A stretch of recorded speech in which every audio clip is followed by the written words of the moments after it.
মোশাররফ গ্রামের এক সাধারণ যুবক। বাবা মারা যাওয়ার পর সংসারের হাল ধরেছিল সে। মা একাই ছিলেন, ছেলেকে চোখের সামনে রাখতে চেয়েছিলেন, কিন্তু টাকার অভাব ছিল প্রতিটি নিঃশ্বাসে।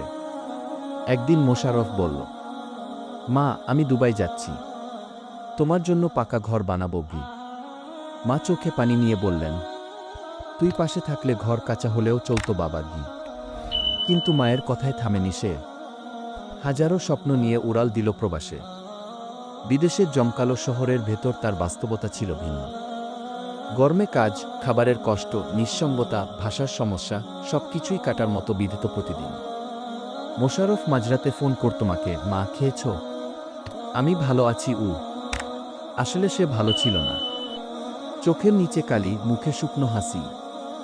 এদিকে মা প্রতিদিন দোয়ায় রাখতেন, হে আল্লাহ, আমার ছেলে ভালো থাকুক, সুস্থ থাকুক, দেশে ফিরে আসুক।